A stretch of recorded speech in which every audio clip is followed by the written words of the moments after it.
symposium that was held at Columbia University on Wednesday and Thursday, March 22nd and 23rd of 2006 at the beautiful Low Library Rotunda at Columbia University.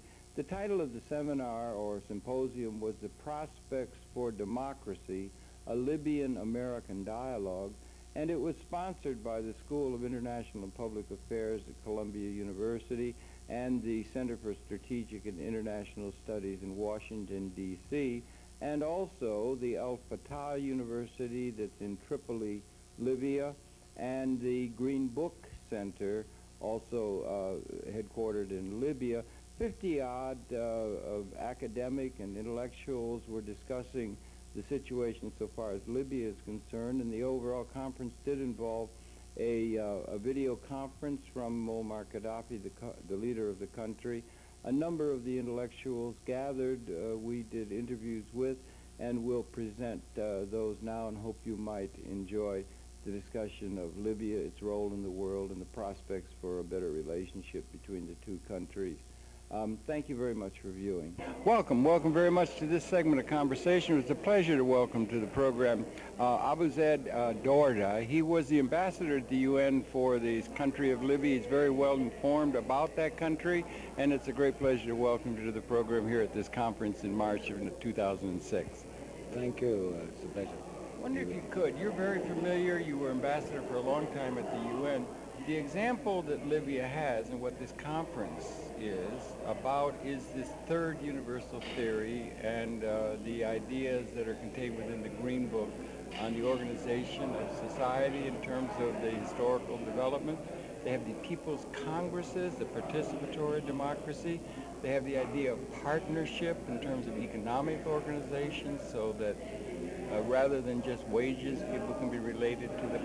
It's a revolutionary kind of view of organization of human society that might well set a model relevant to the world as it is emerging. Or how significant is the third universal theory in terms of being relevant to the onward movement of the organization of world society, do you think? Thank you. I can hold. As you may know, the democracy problem was and still a problem without any solution all over the world. And the last model or the last theory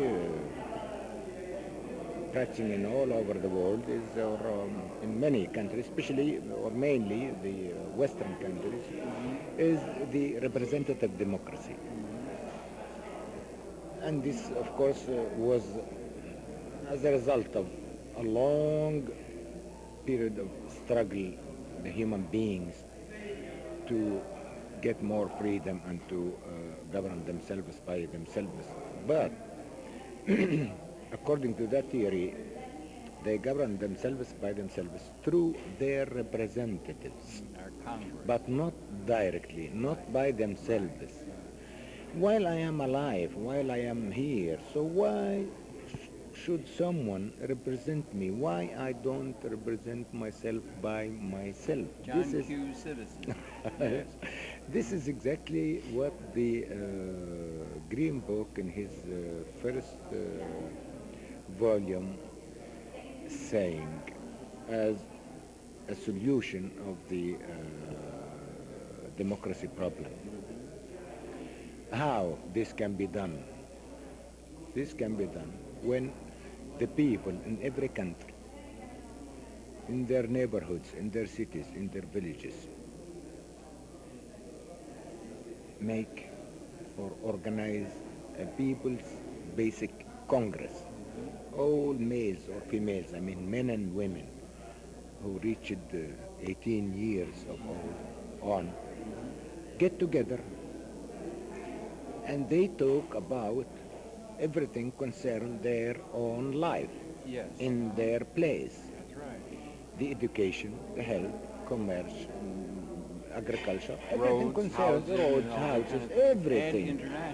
And also international relations. Direct participation. They choose among them, from between them, not from any other place, someone or a few people to be a secretariat to organize their meetings Okay, right. and to prepare their papers and documents and to draft what they are saying. When they come to a consensus to any subject, they decide it by consensus. I mean, not a majority or minority. Every, not minority or majority. Just because these are majority, the decision is theirs. Yeah. So how about the minority? Right. So it should be 49%, consensus. yes. Should be consensus. It's sort of like the town meetings we used to have in New England. Probably yes. Yeah. But the town meeting, or town hall meeting you Yeah. call it, this also a few people, like councils. But there, congresses, I mean every single man or woman in that neighborhood, within that neighborhood or village or congress, all the ordinary people themselves come there. Just people. Yes. People. Yes, right. And then they choose their administration. They choose or select, not elect, Right. Yeah. select one to implement their decisions for education, one to implement their decisions for public services, It's sort of one like executive committee, a committee to do this job, to carry it out. to carry it out. Decision made by the But people. the decision made by the people, Yeah. not by that committee, not by that representative, not by that. No, the job of these secretariats, which is, we call it people committees. Right. Because there's a difference between congresses and committees. Right, right. Congresses where the people are. Committees which are chosen by the people to implement the decisions of the Congress. You have about 5 million people in Libya. How many Around of 6, these yes. congresses are there? How is it? More than 400, but these 400 has communa. Communa, you know, communa in France, I mean branch. So each Congress divided to at least sometimes 100, sometimes 200, sometimes 300 locations. Right. That because you can't bring all the people together in one place. Right. So this is how they act. And they're trying to have it so people can actually physically meet with their neighbors Together, in a immediately. context to make decisions about national, Which international, and local. Exactly. Okay. About their local needs or services or affairs or issues, they decide and they implement. This is concerned them. But when it comes to the regional or national wide, then the agenda should be from all the congresses concerned. And they have the same agenda. They put it themselves. It does not come to them from any other resource. Right. Okay. And in the meantime, they are, I mean, all the congresses who adopt the laws, not some other representatives to adopt or impose laws. So every law to reorganize their life in every field, in every sector, it comes from them. I see. Okay. And also adopting the agreements with the other world, international agreements. It should be adopted by them. So you have continuity in terms of treaties Exactly. and that sort of And thing. then the general committees, which we have on the nation level, implement what concerns the national level issues or subjects according to those decisions, not the decision of the cabinet or of the government or of the party. So This is the direct Right. democracy. and in theory, it wants sovereignty in a certain sense in the hands of the masses of the people, and No that's why doubt. you call it a Jamahiriya or a Jamahiriya, state of the masses. because state of the masses. That's it. It's a radical system in terms of the evolution of history. Most of history, you've had a small elite that would rule No, in we each consider country. it not the Libyan ideology, because such ideologies, this is as a result of the human being struggle to reach what's so-called democracy. This is another step. Same as the revolution of France when it took place and they brought the republic. Before that, there was no what republic. There were It kings. was- There were There kings was that ruled kingdoms and everything. exactly. And, Now this is another stage which is Jamahiriya, not republic. Republic, this is which brought that's what so the many president people, and the representatives. and that's what a lot of people think in this Some country as people. being democracy. You have to have an election to have this and these kind of things. And the idea that there can be a direct democracy seems impossible to No, the people it who is think possible. Republic. It is Who possible. are saying it's not impossible, just they would like to keep The status quo, thank you. with a few people controlling it. Exactly. A plutocracy, And which has mainly, been most... mainly those owners of the wealth. That's right, which brings us to the economic, because I know from Libyan experience, been there about 8 times, love the country, congratulate you very much on the experiment of trying to develop new. They have little signs on the wall, on the roadside that says partners, not wage earners. Exactly. So they address That's right. the That's the labor economic theory side. of value, where all distribution of income is through labor, and they want the people to be partners, maybe owners or And involved why with not? the capital Exactly, assets. exactly. And that's the problem of the world, because in our Why? country it's 1/10 of 1% has all the ownership of the capital instruments that's increasingly responsible for production. It's out of sync with what we need. That's what the second volume of the Green Book says. Because if the wealth will be only owned by a few people, then this will affect the democracy in the Congress. My voice as a poor man and your voice as the rich one is not the same. Not at all. So when we all own the wealth by a fair distribution Of ownership.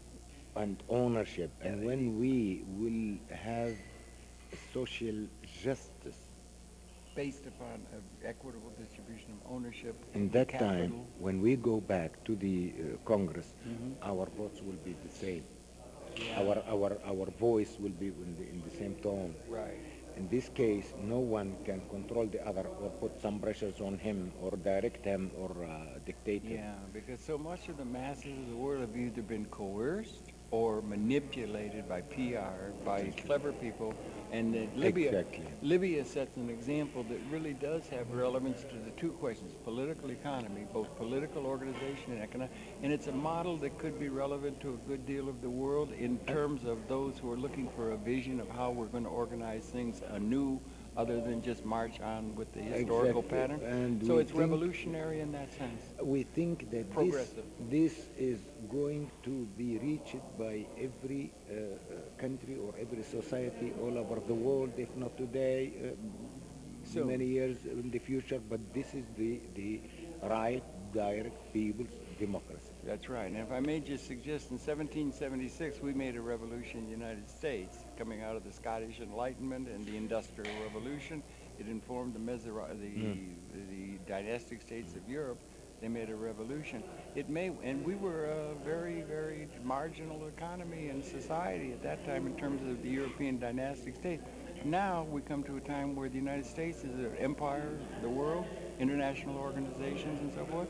And now it may be that Libya, as the United States was an example that encompassed the Industrial Revolution and the zeitgeist changing, Libya might be an example that could be given to the world, To the world. which it claims And then- legitimacy, but they do not have a vision worthy or necessary for what is required if we're going to allow for the liberation rather than perhaps the annihilation of the whole planet, which we now have a capability of. We need a new vision that may be coming from Libya across the Mediterranean, and it should be given great attention. We hope so. And in the meantime, when the people, everywhere, and all the countries and all the societies of the universe will implement this, then you will see no single war between any society and the That's other, right. because there is no people through the history decided to attack any other people. That's right. This always a decision of a leader, of Always. a person, of a king, of a president, of a political regime, but not the people. The people always look for how to exchange benefits, Right. not Yeah, wars. in particular in that position. Well, if ever we needed a vision, it seems to me now, and if there's a country that might be a good candidate for providing, having an experience, I congratulate you on the tremendous success Thank you. realized in a generation or two in Libya, and I congratulate you on that. And I think this Congress is very appropriate now that we can begin to talk to the world more. And I And really to each other, and to and each to each other, other, to yeah. know each other, Yeah. from each other, not to know about each other through third parties. Right. Well, it's so good to see Thank you very again. much. Thank you for Thank helping you. kick this off. Thank It's your you. pleasure. He's a noted scholar and so forth in Libya, and he was ambassador for a long time, distinguishedly so. Happy to be able to introduce you to this series. And Ambassador, if I may, Dorda, thanks you very, very much. We want to be in continuing communication with you via the internet and so forth. Thank you very much. Thank you very much. Welcome back to Conversations. We're here now talking with Hakim Adid. He's here at the conference again on this happens to be the 23rd of March 2006, where we've just seen a video conference from Mr. Gaddafi in Libya here to Columbia University. And Adid, welcome very much. You were on a panel. You said some very interesting things yesterday. Welcome very much to the program. Thank you. Maybe you could. You're academic, and you're where now? In England? Is that In right? London, yeah, Middlesex University in London. And is that where you took your degrees and so forth? In No, England? I took my degrees in London, but another university, School of Oriental and African Studies, London really? University. Yeah. Okay, that's really good. And what's your background, if I may? My background is I have a Nigerian father and an English mother. Okay, and you do political science? I do history. History, a lot of it. There is a lot of history around. I wouldn't mind talking in a historical context, if we could. Mr. Gaddafi is claiming that with his third universal theory and his view that he puts forth in the Green Book as having an idea that is relevant to the zeitgeist, in a sense, that there's a new way in which the world needs to be organized. He claims he's got with these people's congresses and a partnership notion of ownership of assets and so forth. What do you think of his notion overall? Presumably you've been and you're familiar with it. What is your overall thought in a large historical sense? Does he have an idea that's really worthy of consideration by people intellectually concerned with the human prospect? Sure. Or is he out of the mainstream that would ever have any claim to historical continuity as we move ahead? Well, I think if we look at the political system in the US or the political system in Britain, then it's clear that many people are demanding an alternative. I think people are concerned that, generally speaking, we're disempowered. We're denied our human rights, if you like, in the sense that we can't take part in the government of our own countries.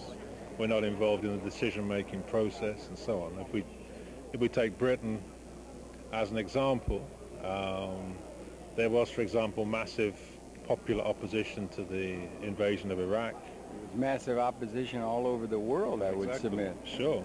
In an unprecedented kind of way, it seems to me. Yeah. So if this was the will of the people of Britain, of the US, how is it that the governments ignored that popular will and went ahead with their invasion? So the point is, this suggests that the political systems that we have in our two countries don't reflect the will of the citizens of our countries. They're not democratic.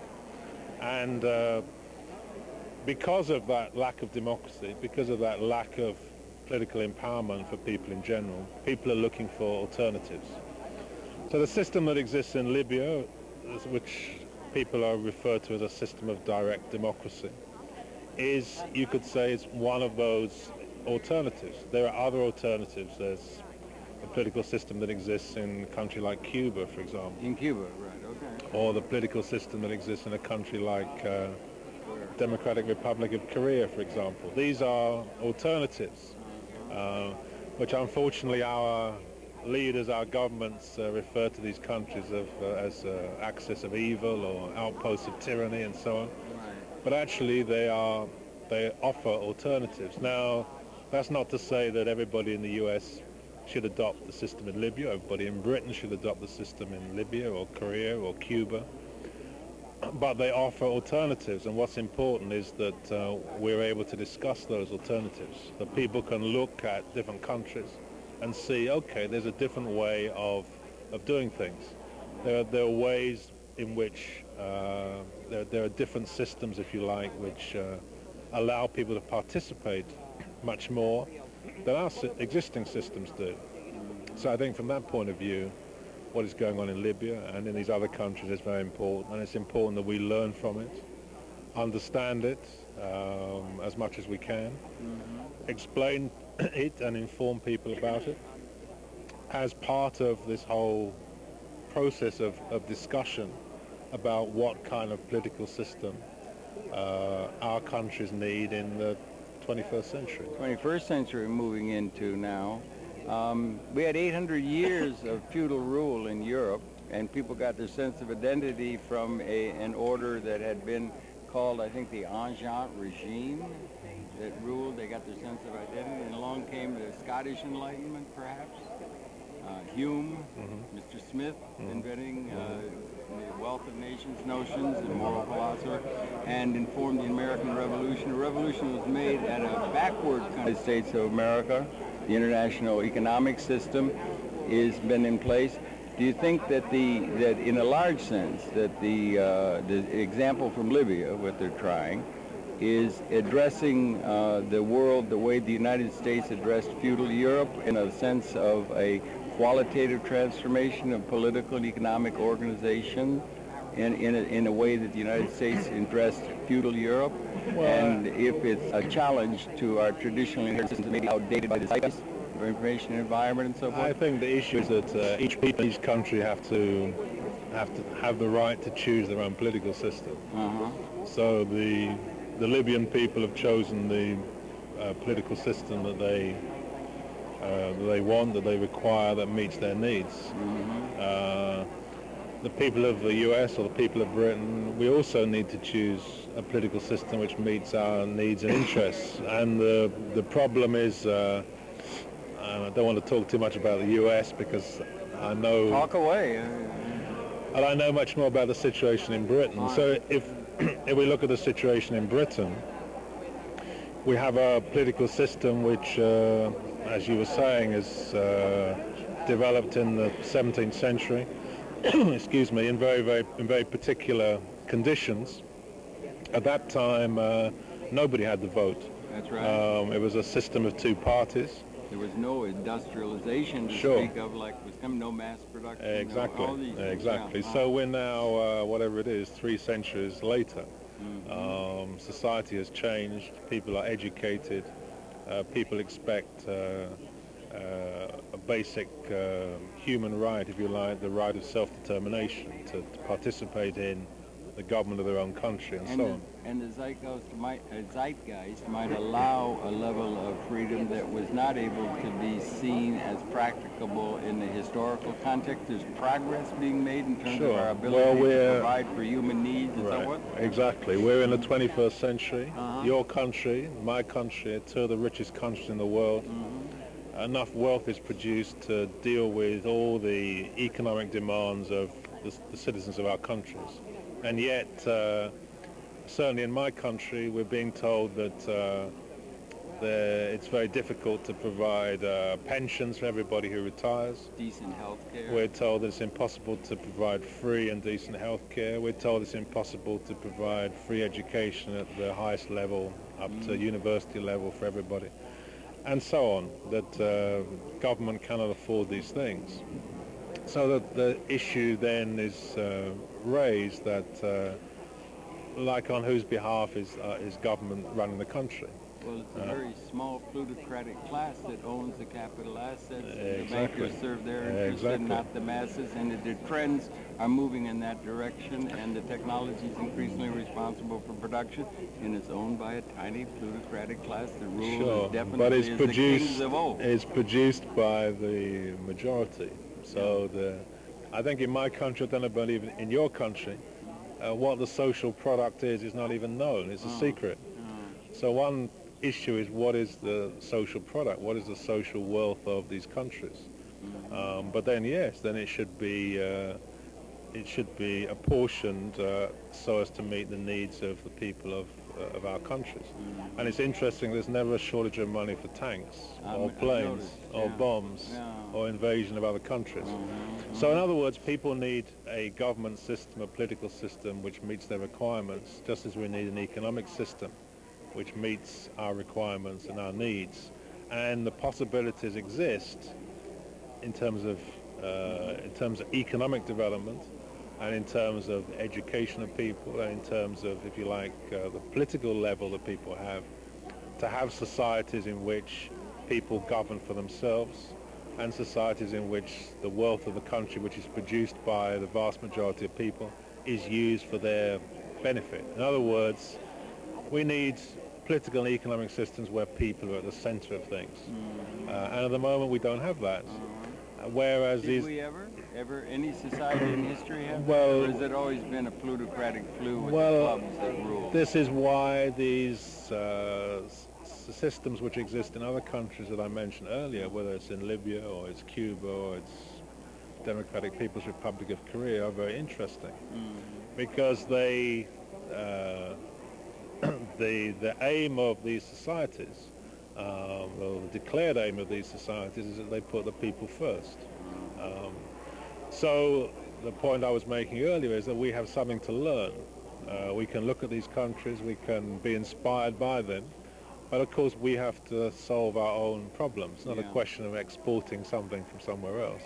We have to solve our own problems. But we can learn from these other countries, and as we've been saying, there are a lot of problems that need to be solved, not just from the point of view of, if you like, satisfying the interests of the citizens of the US or the citizens of Britain, but unfortunately not only do our countries deny us our basic human rights, but they try to export their political system, their economic system, their system of values throughout the whole world. And we saw that very clearly in the presentation that was given by your ambassador this morning. That it's as if only Britain and the US know how to run the world, that no other country should have anything to say about what goes on in the world. Did you think the emperors of Rome felt the same way? I wouldn't like to say what the emperors of Rome felt. I mean, but just a surmise, maybe. You say. It's possible. It's possible, but we're no longer living in... The Roman Empire was an empire based on slavery. We've moved a little bit forward from even that. Pericles Greece had slaves. Indeed. And Aristotle noted that. So we live in countries which claim to be democracies, which claim that they have governments which represent people's interests and so on. So the point is, not only don't they represent the interests of their citizens, but then they try and deny the rights of the citizens of other countries as well, by trying to impose their values, which they claim are universal values. And those countries that don't agree with them or subscribe to these values, they declare rogue states or failed states or part of the axis of evil or outposts of tyranny. Send in the Tommies with Gatling guns. And they invade them, which seems very undemocratic to me. In the way of empires for a long time, and maybe things are going well. One last kind of thing. Are you positive, negative, or positive or optimistic concerning the human prospect and the trends in an age where we now have an I'm full of revolutionary optimism. Okay, you are full of... Because I'm sure that if we look at what's going on in the world, it's not as if the big powers and those who are trying to hold back progress have it all their own way. In fact, we can see that in every country, people are struggling for alternatives. People are struggling for something which is new. People are trying to get rid of these old-fashioned, outmoded, antiquated, anachronistic political systems and economic systems. That are being promoted by the United States. Could they And be seen Britain. as representing a modern-day ancien regime? They are in trying the sense to... that Louis XVI represented that in 1789? They're intent on turning the world back to medievalism. Medievalism. They promote the idea that might is right, that if you're big and powerful, you can do what you like in the world, you can violate international laws, you can violate the UN Charter, you can do whatever you like. And the point I was going to make is this is extremely dangerous because this course could end in nuclear conflict, it could end in environmental catastrophe, it could be it could be a life and death situation, not just for people of other countries, but for people of the whole world. So it's kind of incumbent on all of us to do what we can to stop this crazy world, if you like, to stop what is going on, to empower ourselves. Just to give you an image to conclude what I'm saying, there's a very famous speech by Fidel Castro where he likens the world to a ship. And he says on this ship, this ocean liner, there are a handful of people who have first-class cabins, who have all the modern conveniences, cell phones and TVs and computers and so on. But he says the majority of people on this ship are below decks, living in the conditions which are reminiscent of the Middle Passage during the slave trade and so on. So he said, this ship, which is the world, is heading towards an iceberg, and it's incumbent on those who are below deck to rise up and take the helm and steer it away from the iceberg. Right, and I think that's a very good analogy as the situation which presents itself to us. So sort of we like have the to Titanic. exactly Yeah, we have right. to take hold of that helm and steer the ship away from the iceberg to calm waters. All right, good. And it might be good to have some examples to which we could repair. And Libya is one that's really worthwhile investigating. Libya is one that is worth Yeah. investigating. Cuba is one that's worth investigating. Democratic People's Republic of Korea is worth Got investigating. any others in there that you see? Or There are no? probably one or two other Yeah, countries that are worth investigating. But Libya is really seems to me progressive in the best progressive sense. Libya has- and it's good they've been sharing things here. Libya has a political system which moves us away from representative democracy Toward direct towards participation. direct That's a participatory progressive democracy. notion. That is a very progressive notion. Right. And so it's a very interesting country to look at. But just as in American history you have all kinds of political systems in America that nobody ever talks about. The Iroquois had a pretty good system, I think. That's the one of those Yeah, I had in mind. Right. So look, we can, if we want to be, we want to be American rather than looking to African solutions, then I'm sure there are lots of solutions that can be found within American history as well. Well, ever we can find the solutions, we sure do. We have a challenge to try and find them, and you're contributing mightily doing that. Thank you really very much for your presentation. It was Pleasure. very, very interesting. And My thanks. pleasure. Great meeting you and great talking Good to you. meet you. And it's been your pleasure to have his perceptions. We'll invite stay tuned. We'll be coming back with more from the conference here on March 23rd, 2006. Thanks again, Hakeem, very much indeed. Welcome to this segment of conversation where we're pleased to welcome to the program Dr. Mahfoud Abou-Humeda, and he's a dermatologist from Tripoli. He's here at the conference, and welcome very much to Conversations. It's great. We were chatting outside. Great pleasure to welcome you. Yeah, thanks a lot. Yeah. Okay. You're from Tripoli itself, and we're very impressed here with the example of the political economic organization of Libya. And you feel the same, that there is some important new ideas about how a society might be organized that's come out of the Libyan revolution. You recall when the revolution took place, and maybe you could just comment in general and whether you think it's a good idea that there's a connection now developing from this conference and other things between Libya, the United States, and the broader world. Yeah. Okay, first of all, thanks for this interview, and we are here in this conference about prospects of democracy in the Columbia University. We are coming here to hear from our colleagues and our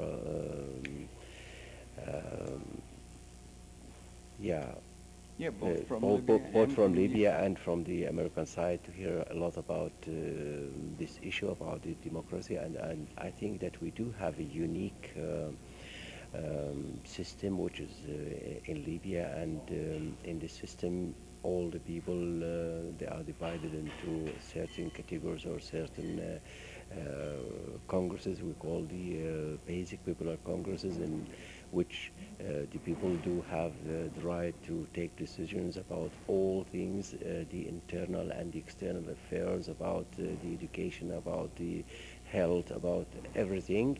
And usually these congresses are held 2 to 3 times a year. 2 or 3 times a year? 2 to 3 For times. how long would one of those Congress sessions be? Yeah, it depends upon the topics which is discussed. Sometimes it takes 1 week, sometimes more than 3 weeks. For example, in the last sessions. They were for more than 3 weeks because they do have about 27 files which they have to discuss and to take decisions about these. And of course they have to choose somebody or to elect somebody to practice these decisions, which we call the people's committees, and they will be under the supervision and the control of the people whenever they are able to go further in applying these decisions made by the people, all the people, I mean, above 18 years old, without any exceptions, whether men and women, men and women, and whatever the religion, whatever the cultural background, whatever, level of education. It's a participatory idea of democracy, as opposed to a representative. And what they're trying to get at is for the masses of the people, are to be involved in the operation of the system. Yeah, at least there's no exception. So all the people, they do have the right to participate, but whether they participate actually or not, it depends upon their culture, their awareness. A lot of efforts is done to encourage all the people to participate in these congresses. I can say that not 100% all the people, they do now participate in this, but at least they do have the right to do so. And an important principle, yeah, democracy is supposed to be an involvement of the citizens rather than just an elite few that run things. That has been the pattern throughout most of history. Yeah, I think so. And I think in this unique system that they just they don't have just the right to express themselves, but to take decisions. So that this means that just writing in a newspaper or giving speeches in the open air is not enough, but they have to practice their own rights. They have to take their own decisions in all fields, in all prospects, and this is what new in this system. And they have these meeting centers for virtually everyone in Libya, so they have. But we believe that we can do something better. We can do something more in favor of the people, that to let them govern themselves. And we do have actually also ideas about that, not just in the political system, how to build a new, unique political system, but also how to struggle for more equality in the economic side, economically. And this is what we are telling about the wage workers, that we like the peoples to be partners, if they own their own factories, so the product will be divided by the people themselves, and they don't just work by a few pennies and then they get home and all the benefits come to the owner or come to the as is the case and has been the case in most of the history of the world, that a few people owned everything. The feudal lords owned in the feudal states of Europe. So you had a king and divine right, and then we have bankers and we have individuals, the ownership class in the United States and around the world is very small. It's a very plutocratic class. And these are two big ideas that are unique in terms of the Libyan experience. And just, it could be a model that would be relevant to a great number of people, it would seem to us. And this conference is a good idea to try and bring some of those ideas to the wider world here in the United States and beyond, I presume you feel. Yeah, we are here to hear from the others and to let them know what we are practicing. And let me say that all great ideas in the world, they don't come from rich people, they came from very poor people. When you see now millions, they are believing in what Jesus said or what Muhammad said, or they were very poor. They were not empires. They don't have capital. They don't have money. They don't have petrol. They do have ideas, and millions they do believe in these ideas, and it's now practiced all over the world. So we can't say that poor countries, they don't have the ability to give good ideas for the world. That's right. And it seems to me the Libyan model is one that ought to be listened to by greater numbers of people, and this conference is a good way toward doing that. And I just wish you luck. I haven't been there a few times. I like it a lot. I like what you're doing. I would encourage the world to look more carefully at the ideas that motivate and organize your society. And I congratulate you all on the great progress that you made in a short period of time, and wish you all the best with extending these ideas out to the world. Thanks a lot. What I would like to say that maybe our ideas are not the best, but they do have something new, which I think the world should listen to. Absolutely. If we ever had a time to have some opening about a possible vision of a new way, this is the time, and Libya may be one of the countries that should be very carefully listened to, it seems to me. And I thank you again and everything. Thanks a lot. Thank you. Thanks thank a lot. you very, very much. Thanks a It's been lot. your pleasure to have his perceptions in. And it's, again, maybe you could pronounce your name for us. Dr. Mahfoud Abu Hamida. Okay, and you're a dermatologist and on the faculty at Fatah University in Tripoli. Yes. And we thank you really very much for sharing all of this, and we look forward to being in touch with you via the internet in this time ahead. We've had a discussion about how significant that is, ability to communicate. So thanks again very, very Thanks much. a lot. Indeed. Thanks a lot, yeah. Please stay tuned. We'll be coming back. That's it for now. We'll be coming right back. One more time. Thank you, Doctor, very, very much. Welcome very much to this segment where we're talking with Abraham Weisfeld, and he's a professor down from Montreal. He has a site that he's involved with called Direct Democracy, and he's a professor of political science. Political science. He's been to Libya a couple of times and so forth. Four times, yes. 4 times, and welcome very, very much to Conversation. Great pleasure to welcome you. Yes, thank you very much. I'm a doctoral candidate at the Université de Québec à Montréal All right, good. Okay, that's good. In political science. in political science. You tell me in a conversation outside that you'd been to Libya back in '76. 76, yes. Yeah. I was invited to make a presentation as an anti-Zionist Jewish activist. You're an anti-Zionist Yes. Jewish activist. I come from the Jewish Bundes tradition. My mother was a Bundes in Warsaw. I've heard of that. Yes, a very important Jewish political current that was the majoritarian current of thought of the Warsaw Jewish community before the war. I'll be darned. It wasn't part of what they call Torah Karta. That's Orthodox. But that's Orthodox Hasidic, tendency that represents the Judaic tradition, which is independent of any state orientation. But the Bundes thing that you were involved with. This was is a anti-Zionist Judaic. Jewish, Jewish, not Judaic, but Jewish. It Okay. was not it was a non-religious movement that was Okay. all-inclusive. Right. It didn't take a position on religion itself. It was a popular Jewish organization that represented, the vast majority of the Jewish people in Warsaw, who were just ordinary working people, Right. like my mother. Right. And they had a position calling for civil rights for the Jewish community within the context of the society in which Jewish people were living in, such as in Poland, because the Jewish people in Poland considered themselves to be Polish as much as Jewish people in Canada considered themselves to be Canadians, Right. and Jewish people in America considered themselves to be Americans. This is, of course, Empire. Empire. Yeah. It was called And empire that's what we have in now, various ways. in a certain sense. It's another in terms form of, the of Western empire, It's yes. going on in Iraq. Yes, it's not and the that kind same. and the world sees it that way, and we do not. Surely. Do we need a vision that we do not provide the United States of America as a world leader in a certain sense, and the international institutions and so forth? Is it adequate to a vision for what the planet requires, or is it a time of some sort of a qualitative transformation, much as happened in feudal Europe with the example coming across the ocean from the United States? Is the example coming from Libya perhaps a model that could be, in a very crucial sense, economically and politically relevant to the new age more than the historical implications, the institutions that Western society, claiming legitimacy in a historical sense, are asserting? Yes, when you find... You think when we you need a new model, a vision? Of course, yes, Beyond- because okay. what we have now is political elites in control of a state apparatus, And economic.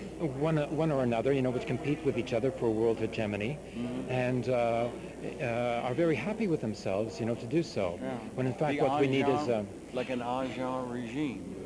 They called the dynastic states in Europe Anjan regime. Been in place for 800 years. People got their identity. We now have the United States is like a modern day Anjan regime. Well, it's In a certain analogous. sense. Yes, but of course, Is what that we going too have far? now is nonetheless different than what has preceded us. Okay, but it is a replication of the same methodology. even though it takes on another form. And this is what we have to overcome. We have to seek what the real voice of the people is, what is ordinarily called democracy, in terms of demos, the people, in the Greek sense. And the Greek sense, referred to the Oriental tradition, because Greece at the time was part of the Orient, it wasn't part of the West. Yeah, and even Aristotle saw that even Periclean Greece, they had slaves and so forth. So there's a new change coming, and it's a very challenging time existentially when you got weapons that can destroy the species. Yes. Something new is blowing in the wind, as Bobby Dylan used to say. And one example that might be paid attention to more than it had is the example coming out of Libya. That is the purpose of this conference we're at. Oh, and yes. I thank you very much for gracing it with your thoughts and so forth, and for coming on the program. Great pleasure. Thank you Sorry, very much. we go on talking for hours and everything, but it's been your pleasure to have his perceptions. And it's Weissman. Weisfeld. Abraham Weisfeld. Okay, Yes. and he's political science out of Montreal. Thank you for viewing. We're coming from the conference at the 23rd of March 2006, where Mr. Muammar Gaddafi, the leader of Libya, is about to address this conference by video conference, which is eagerly awaited, and it's interesting and good, interesting mix of people here. Thank you. We'll be coming right back. Thanks again. The telephone system, yeah. You're somewhat familiar. Right. I want to establish with you, and I want to get your card away, because with Skype, if you have broadband and you have XP, Right, I can talk to you. and that's all over the place, Right. and you put a camera on it, you can do video conferencing free. That's true. So what we want to, you know that. I know I want to address the fact that some of you know that, and I want to be in touch with you so that you can help me do some video conferencing with people from Libya when I'm in New York, after you go back. Sure. Okay. Okay. What's your name? Mabruk Derbesh. Okay, yeah, do you hear me? 10 minutes. Do you hear okay? Yeah, about 10 minutes, yeah. You hear me, Margaret? Okay, 5, 4, 3, 2, 1. Welcome back, and we're speaking with a young man from Tripoli. He's here at the conference, and again, just to remind you, this is March 22nd of the year 2006, and we're at a conference at Columbia University where they're linking up between Libya and the United States, and this is a young man who is just in visiting for the first time. Yes, I am. Welcome very much to Conversations and to Manhattan. It's a great pleasure to meet you. Thank you. Nice to And meet your you. name is Mabruk Mabruk Derbesh. Derbesh. Right. And we're talking to Mabruk because Mabruk. Mabruk. Right. Because you're an IT. You work in information technology and so forth. I know I'm a university instructor, but I have some information about. Are you at Fatah University? Fatah University? Yes. That's in Tripoli. Yes, it is. Okay, and you're teaching, as it were, Right. Management. computers and And information yeah, technology. part of that, yes. Okay, we wanted to talk to you about that because at this conference, you are familiar with the computers. Are they getting widespread in Libya? Are they does everyone? What's the degree in which people have access to the internet? Broadband. How is that working? Talk about the information technology linking in of Libya, Right. if you could, please. Right. Well, Libya is just one of those countries like there is no limits on information at this point. Mm-hmm. And we're using technologies like satellite, and satellite in terms of like some of the technology is not really available everywhere in North America. But in some places where you can use wireless. The internet connections, for example, Libya, it's 80% of it's wireless. So a lot of people have 80%. Wireless, yes. Wireless. Wireless. It's Wi-Fi. Yeah. Right. So a lot of people have access to the internet. Of course, there are a lot of problematic issues arise out of having wireless. Security is one of them. Yeah. But computers are everywhere. It's becoming an important thing in every household now. Yeah. And they most have broadband. Most have broadband, yes. Yes. They use. A lot of people use cable, and a lot of people use telephone connections. DSL. And so it's similar to what we a lot of here. internet cafes, yes. It's pretty similar to, it's not on the same scale. It's like, I mean, you'll find it in the main cities and the main towns, but if you go down south to Libya, for example, not a lot of people live there, so you wouldn't really in the middle of the desert. Yeah, That's the a big Sahara. desert. Yeah, I mean, that big, really huge gets desert. to be an It's 80% of Libya desert. I know. It's beautiful in its way, but yeah. As long as you can watch it in the. How's the water coming? You had the big water project. Is the water coming from the great artificial river, Libya. They started this about 15 years ago. Yes. It's going well. A lot of cities in Libya and towns now feeding off that Good. project. So it's working, and some of the parts are not really yet complete. Yeah, it's a huge project. It is a huge I wanted project. to talk to you particularly because we're at a conference where they're talking about democracy, they're talking Right. about Green Book and the ideas of people's participation, Right. all of which I have found interesting, having been there about 8 Right, times, right. as I told you, and having friends there. But I wanted to talk to you about the information technology because you are, for instance, familiar with the thing called Skype. Right. And that's a big system, and it's a thing where people can interconnect by their computer broadband connection to talk with people all over the world. Right. You're And familiar with and that. they can interchange ideas and everything. And They can interchange and have ideas. video conference and all that. I would like you to be my IT guy in Tripoli, okay? I We're would going to love be to, in yeah. touch. I I'll would give you love my to. card, I would and we'll love be to. in touch, But let okay? me answer your question Yes. about democracy in Libya. Okay. Democracy in Libya, there is a new form of democracy that has been established in Libya right now. Established in terms of theory, and so the process of practicing it is still in its early stages.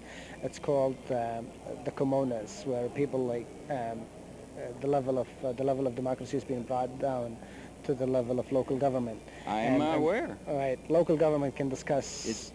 It's participatory democracy. They have participatory people's government. congresses where Absolutely. everybody over 18 years old can do. Absolutely. It's a model for the future of the world, Absolutely. I And it's think. And the- also at economics, I think you've got some interesting ideas. Absolutely, and it's called direct democracy. Right. That's what we call it. and it's Participatory democracy rather than democracy. representative. Absolutely. A big idea. Absolutely. A It's big good. idea. Changing the whole, the whole geographical form of democracy and the whole idea of thinking about Now, democracy. you're not just voicing government propaganda, you're voicing what you really believe. That's what I really believe in. I do too, Yeah. and I'm here where we don't have it. You understand? We don't have it. You're ahead of us. Absolutely. You understand? I think Libya's ahead of us in a lot of ways. I think in that part is somewhat ahead of a lot of places, but it's got its problems as well. We're not saying it's perfect. It's a perfect model. You mean a thing of participatory democracy with everybody having their say has a couple of problems? Some problems. I would like think they would have many problems, yeah, but it's still the administrative idea problems. is huge. The idea is unique. and Yeah, but it's- back to the IT, because one of the problems Okay. is they're going to start talking. As soon as they start talking, we have to stop because it's redounding through this, Right. this place. Right. The Skype has a possibility now of having not only voice free to anyone in the world that has IT, broadband and XP, which is a lot of the world now, but you also now can just connect a camera to it.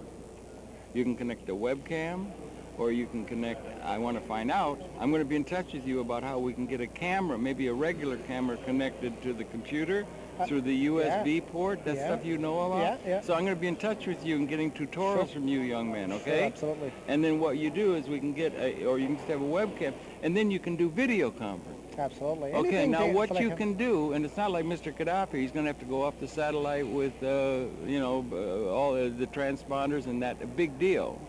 But this is done by an individual citizen, Right. and it's free. Right. So what we're going to want to do is set up video conferences with people in Libya. Absolutely. You can With say me whatever in New you- York. Right. You can With say me, no, whatever you you understand? want. But I got to have somebody who's going to help me get it set up at Sure. that end. We'll You can help be you- my man in we'll- Tripoli? We'll help you with that. Will you do absolutely. that? I will do that for you. Okay. Yeah. And that's something long as we that's get to worth say- mentioning to the audience that that's something that's evolving because we're in what they call public access. Right. That's the people.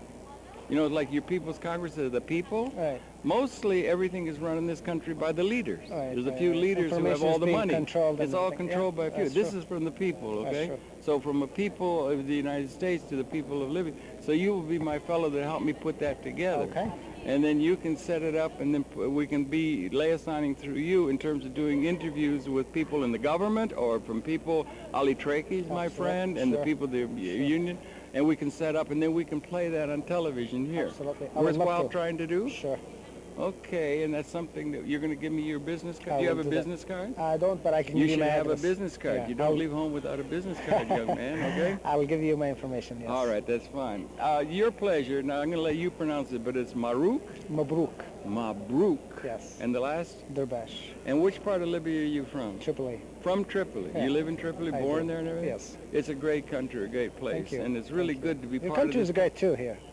This country's got a couple of good things to say for it, but I think we've got some things, I swear to God, it's just like Louis XVI had something to learn from America in 1789. You understand? Yeah. From the feudalistic period. Right. The zeitgeist that's changed. I think the United States, which is such a big power, like Louis XVI was a big power, I think we've got things to learn from Libya. Right. In terms of you're ahead, like the United States was ahead of Europe. We've you got understand? I do. You can understand that. We've got a lot of things to learn from you, and you got a lot of things to learn from the rest of the world, including us.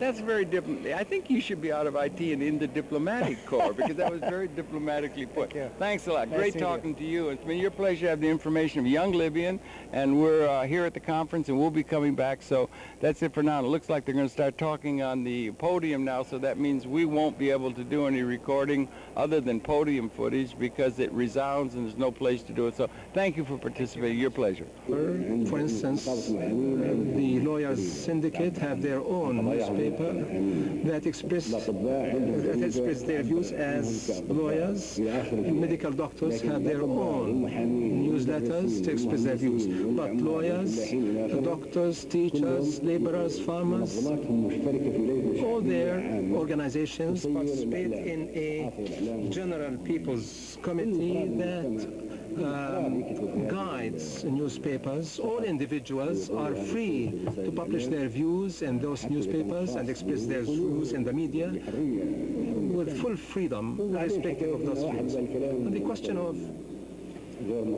that this idea or this notion is unacceptable, that would be held liable. That is a question accepted throughout the world. If you are driving on the wrong side of the road, then the police would give you a traffic violation ticket, and you go to the court.